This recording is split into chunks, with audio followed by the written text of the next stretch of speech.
Narrator कहता है कि आउटर गॉड एंड इंस्टर गॉड की सुप्रीम बीइंग से जाना जाता है। सुप्रीम बीइंग ने सारा यूनिवर्स क्रिएट किया, लगातार क्रिएट करते ही जा रहे हैं। साइकिल में सुप्रीम बीइंग भी बोर होने लगे। अपने आप को इंटरनेट करने के लिए उन लोगों ने प्लान किया कि अपने क्रिएचर को एक दूसरे के साथ लड़वाने के। वो जो लोग तबाही मचाएगा वो देख के सुप्रीम बीइंग अपना आनंद लेगा। इसका मतलब ये हो गया कि अनंत क्रिएचर अनंत काल तक लड़ता रहा। दूसरी क्रिएचर जन्म लेते हुए एक क्रिएचर मरते है, दूसरी क्रिएचर जन्म लेते। सुप्रीम बीइंग को जो बोर करने के लिए एक जरूरी घटना हो गई। लेकिन कुछ टाइम ऐसा आया कि बाद में सुप्रीम बीइंग कैसे में मर गया उसके क्रिएचर को देखते समय। दूसरी डायमेंशन के सुप्रीम बीइंग एक साथ क्रिएट हुए। जब उसके बारे में पता चला, उस दुनिया को देखने लगे जिसने अपने मास्टर को खो दिया। बिना साथे सुप्रीम बीइंग जो अपने क्रिएचर के हाथों में मारा गया।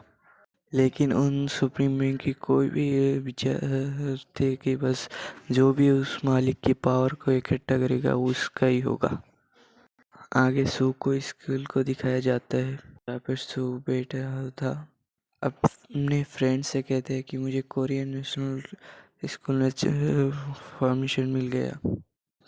उसके फ्रेंड्स कहते हैं कि तुम्हारे जैसा आम इंसान कभी इस स्कूल में जा भी नहीं सकता। वो कहते हैं कि एक फ्रेंड कहते हैं कि मुझे और एक साल रिपीट करना होगा।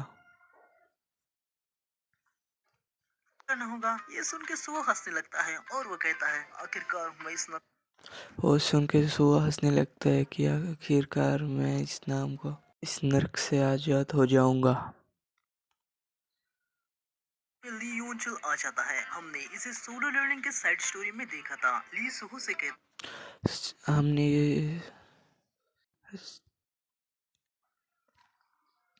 एमसी अपना बर्थडे अपनी फैमिली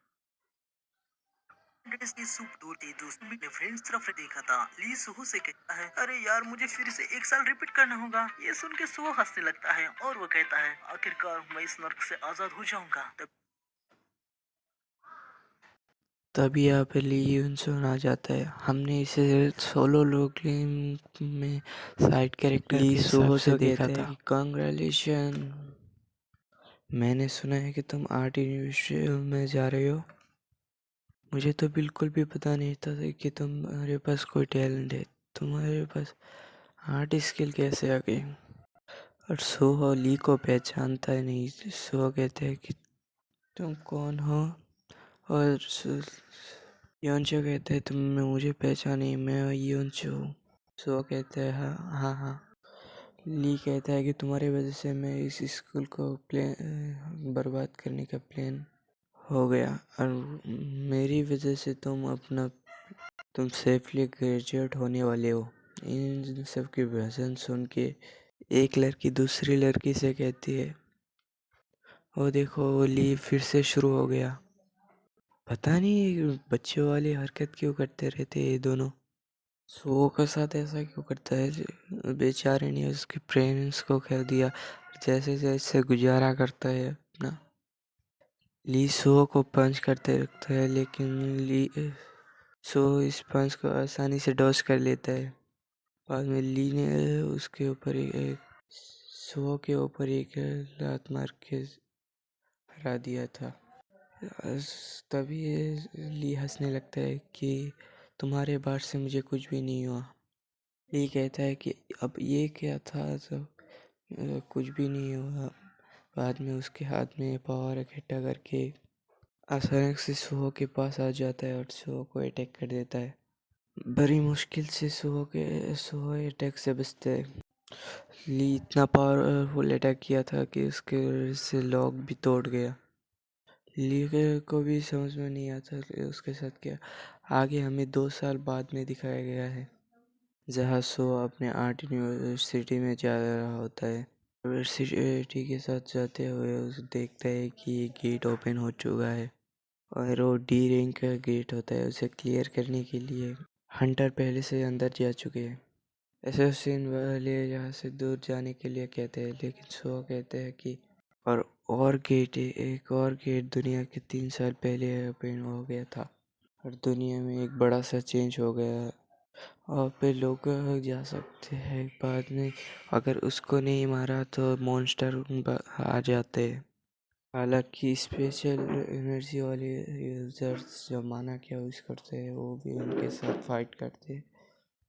दुनिया काफ़ी तेज़ी से चेंज होने लगी, इससे लोग समझने लगे कि ये केओस काफ़ी साल तक चलने वाला है। एक अवेकन जिनका नाम है फुजिनजो, उसने हंटर गिल्ड क्रिएट किया है जहाँ पे असैसिन लोग जमा होते हैं। जहाँ इस दुनिया के लोग अबेकन एंड नॉन अबेकन के बीच में डिवाइडेड। आगे हम देखते हैं सुहो अपनी ड्राइंग क्लास में आ गया था। तो वह अपने मन में सोचता है कि स्ट्रॉन्ग लोग कैसे अपने पावरफुल के लिए सबको ऊपर भारी पड़ जाती है। सो अपने पास्ट वाला सीन देखते हैं जहाँ पे ली ने उसको हरा दिया था। नॉन अवेकन जितने भी कोशिश करे लेकिन ई रिंग के हंटर की तरह भी नहीं बन सकता। अवेकन नॉन अवेकन की जीना नहीं सकते। अगर अवेकन नहीं रहेगा तो नॉन अवेकन भी बच नहीं सकता। इसी वजह से हंटर को काफ़ी ज़्यादा इज्जत दी जाती है, इसलिए उसे इज्जत दिया जाता है काफ़ी। मेरी तरह नॉन अवेकन जी सके। मैं किसी के काम में नहीं आ रहा, मुझे ये सेंस बहुत बुरा लगती है। इस बात की आदत जल चुका हूँ, जो मुझे चाहिए वो मुझे मिल नहीं रहे। ये सच है, मेरा जीवन दूसरों पे निर्भर है। अगर मुझे लगता है कि मैं कुछ कर पाता हूँ तो मेरे साथ जो होते हैं वो अपोजिट हो जाते हैं, तो कुछ गायब होने लगता है और पावर ना होने की वजह से साइंस मर जाती है। माँ हमेशा कहते थे कि मैं अपने पापा जैसा हूँ, मुझे नहीं पता पावरलेस हालत में जब मैं हूँ इस हालत में मेरे पापा क्या करते। अभी सो की ड्राइंग टीचर मुझे आवाज़ देते हैं कि आज तुम काफ़ी ज़्यादा फोकस कर रहे हो, आज इस ड्रॉ करने के में इतना मज़ा क्यों आ रहा है तुम्हें। सुबह कहते हैं मैंने जो फेल किया वो मैंने ड्राइंग कर दिया, क्या वो एक एंड है। क्या तुमने इसे ड्राइंग किया, तुमने जो ड्राइंग किया वो काफ़ी ज़्यादा क्रिएटिव है, मैं जितना सोच रहा हूँ ये तो एक ह्यूमन जैसा है। हम देखते हैं सुबह ने एक बेरू की ड्राइंग बनाई है, तो वो कहते हैं मैंने आकर ये क्यों, तो वो कहते हैं मैंने आकर उसी गेट को देखते हैं जो